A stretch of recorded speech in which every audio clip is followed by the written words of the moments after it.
Hi everyone, it's Laura here for Studio Katia, and in today's video I'm going to show you how to create a spring card using the no-line watercolor technique.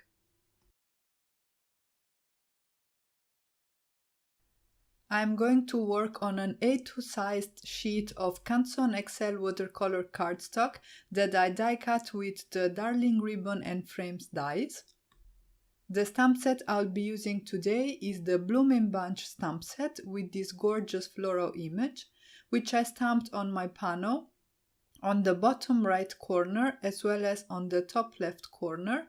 And for the stamping I used the FADEOUT ink because, as I said, I want to go for a no-line watercolor look.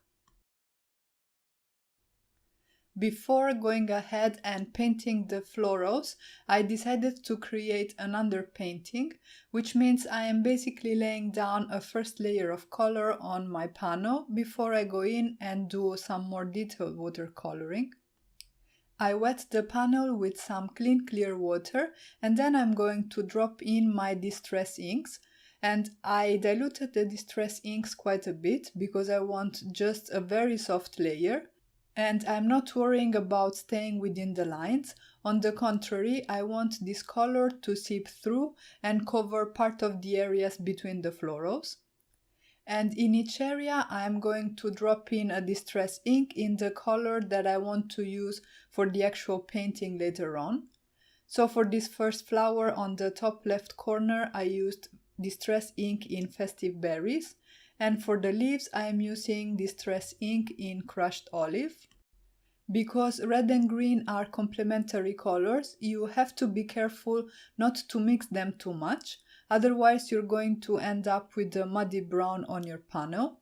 But because mine wasn't too wet, the colors moved just enough and didn't mix too much, so the result was nice and bright. For the flowers on the bottom right of my card, I used worn lipstick, dried marigold and picked raspberry. And for the leaves, I used again crushed olive. Like I did for the top portion of my card, I first wet the area with water, dragging the water also outside the lines of the stamped image, and then I dropped in my Distress inks, making sure that they would also move in the areas between the two stamped images. I dried this first layer with my heat gun and then I started painting the flowers. For the actual painting, I used Distress Oxides and I used the colors that I have already on my background. So for this first flower, I am using worn lipstick. For the orange one, I will use Distress Oxide in dried marigold. For the pink one, again picked raspberry, and for the one on the top, Festive Berries. I will list them again as we go through the video, and you will also find all the information and the list of supplies that I used for this card in the blog post that you will find linked in the description box down below. But coming back to the painting, what I am doing is I am using the wet on dry technique. So I am coming in with my paintbrush loaded with some paint. I am putting down the paint in the areas that I think will be the darkest. I am then rinsing off the brush and I am going to load it with a bit of clean water and use the water to drag the paint towards the highlight. I try to avoid working the areas too much because in that case I always end up with too little contrast.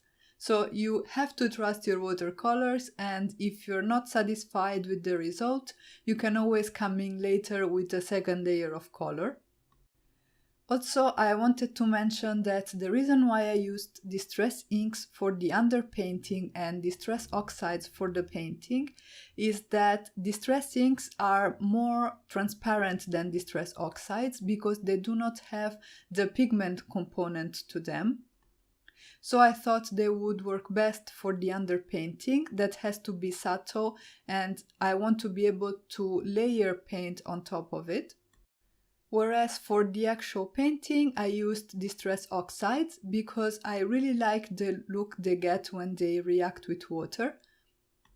You will see that the dried marigold, for example, changes. So the shadows are more towards the orange color and the highlights are more yellowish, and this is basically just the oxidation of the Distress Oxides taking place.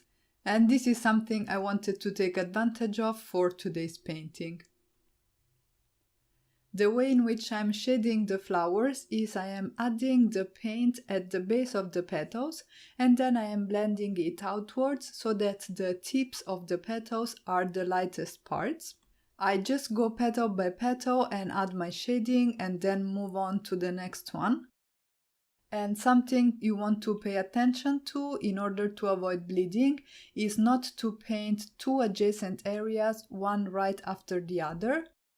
So once I am done painting one petal, I'm going to move on and paint another one in a different area, and little by little I am going to fill in all my flowers. I am not going to show you the entire painting for this card, otherwise this video will be too long. I am going to leave you with some music now though to see part of the painting process for the rest of the flowers and the leaves. And I'll catch you guys when it's time to put our card together and add the finishing touches.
Once I was done painting, I added some splatters to the central part of the card, so where I have all that white space. I used the same Distress Oxides that I used to paint my flowers, and then I decided to bring in some black that will tie in nicely with the sentiment, so I am adding some splatters with Distress ink in Black Soot. And I was protecting my images so that I didn't get any black droplets over there. For my sentiment, I die cut some black cardstock with one of the dies in the Spring Bouquet coordinating die set. So this is a coordinating die set to another floral stamp set by Studio Katia, which has this gorgeous Crypty Love die with it. And then I stamped the word sending, and this is part of the Japanese PEONY stamp set. As a finishing touch for the front of my card, I am using some April crystals. This will add some subtle shine without drawing too much attention away from the floral designs and the sentiments. And to glue them down, I am using the Studio Katia glue and the jewel picker. I mounted everything on a top folding A2 card base, and then I decorated the inside of the card by stamping that same floral image from the Blooming Bunch as well as one of the sentiments in the set with the fade out ink, so that you can still write a message on top and it will be perfectly readable. And this finished off my card. And that's it for today. I really hope you guys enjoyed this video, and I hope I inspired you to create with the Studio Katia Blooming Bunch stamp set. Don't forget to subscribe to the Studio Katia channel for more inspiration. Thank you all so much for stopping by, and have a great day.